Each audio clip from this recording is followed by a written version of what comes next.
Si c'est la première fois que tu m'écoutes, bienvenue dans La Voix en héritage et Sweet Papy Podcast.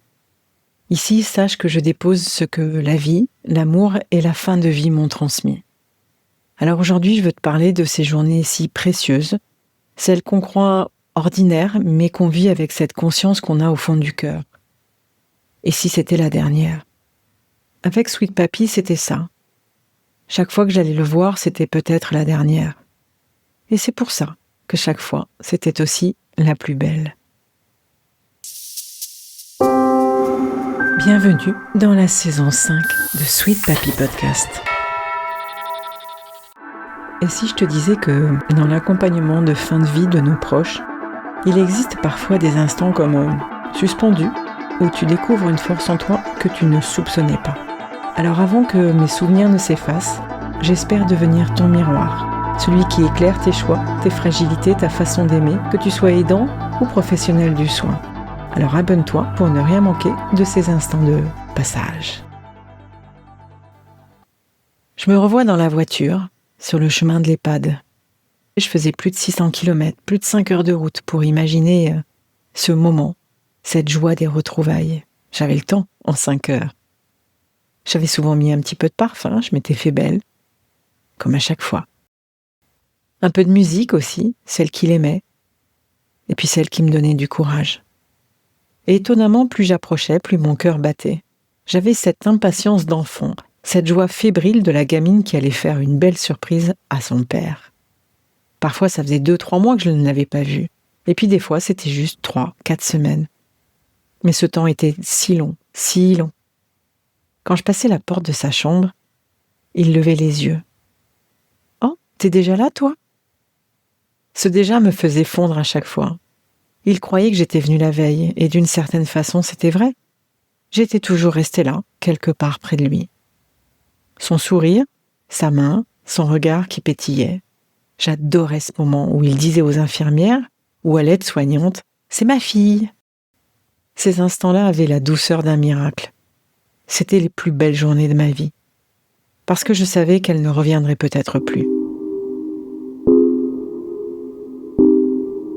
Et puis le jour où tout a basculé, je vais vous raconter à travers le témoignage de Marie que j'accompagne depuis quelques semaines, et qui m'a raconté elle aussi le bonheur d'aller voir son père.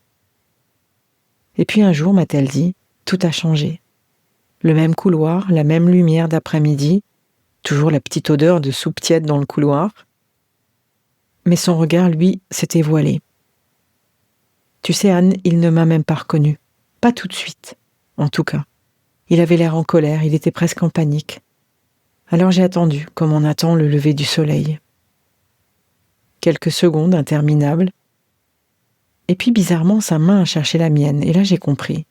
Il ne savait plus qui j'étais, mais il savait que j'étais quelqu'un pour lui. Et ce jour-là, j'ai compris que l'amour n'avait rien à voir avec la mémoire.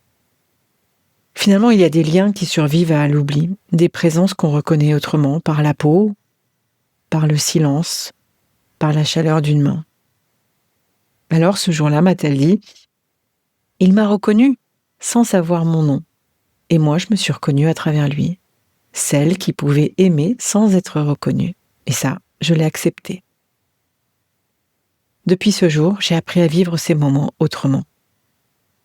C'est alors que je lui ai répondu, tu sais, c'est ce qu'on appelle la double présence. Être là pour l'autre sans se perdre soi. Être dans son monde sans quitter complètement le nôtre. C'est un art fragile. Quand on accompagne quelqu'un en fin de vie, on marche toujours sur un fil. Si tu t'oublies, tu t'épuises. Si tu te protèges trop, tu deviens lointain ou lointaine. Alors il faut apprendre à respirer avec l'autre. Respirer quand la peine monte. S'ancrer, sentir nos pieds dans le sol. Accueillir l'émotion sans la juger. Ce n'est pas du détachement, non, c'est de l'amour, allez, on va dire, lucide. C'est être là, sans vouloir sauver, mais sans fuir non plus. C'est savoir que parfois, notre seule mission, c'est de tenir la lumière. Sweet Papy m'a appris à aimer sans preuve, sans retour, sans reconnaissance, surtout en fin de vie. Il m'a appris que la présence n'a pas besoin de mots pour exister, et que parfois, aimer quelqu'un, c'est accepter d'être oublié par lui, tout en restant présente pour la personne jusqu'à la fin. Aujourd'hui, quand j'accompagne à mon tour des familles, des proches et que je discute avec des soignants, je porte cela comme un fil invisible. Cette conviction que l'amour est un geste silencieux, un regard, une main, un souffle partagé. Et qu'à chaque fois qu'on se dit c'est peut-être la dernière, on a déjà dit c'est sûrement la plus belle. Alors si toi aussi tu as déjà vécu un instant que tu savais précieux parce qu'il ne reviendrait peut-être plus, garde-le vivant. Et surtout raconte-le, dépose-le, transmets-le. C'est ça, la voix en héritage. Alors bientôt, dans quelques semaines, j'ouvrirai un espace pour t'aider à le faire. Un lieu en distanciel pour qu'on se rencontre et pour te permettre d'apprendre à utiliser ta voix, à enregistrer ce qui compte vraiment, à poser ton histoire, ton intention. Un espace pour celles et ceux qui veulent laisser plus qu'un souvenir. Une trace choisie, une voix posée, une empreinte claire, peut-être même ton livre, à travers ta voix. Parce que nos voix, quand elles se déposent, deviennent les racines de ceux qui viendront après. Alors à très bientôt pour continuer à faire ensemble de nos histoires de véritables héritages vivants. Et puis au fait, petite question. Toi, c'était quand la dernière fois que tu as aimé comme si c'était la première, ou peut-être la dernière? Si cet épisode t'a touché, inspiré ou donné des pistes pour mieux appréhender les imprévus de la vie, je t'invite à aller plus loin. N'hésite pas à t'abonner à Sweet Papy Podcast pour ne manquer aucun des prochains épisodes, remplis bien évidemment de bienveillance et d'histoires inspirantes. Et puis partage s'il te plaît cet épisode avec quelqu'un qui pourrait en tirer des enseignements précieux. Et surtout, si tu souhaites discuter de ton propre parcours d'aidant, échanger ou découvrir des ressources pour t'accompagner, n'hésite pas à réserver un appel découverte avec moi via le lien qu'il y a dans le descriptif de l'épisode.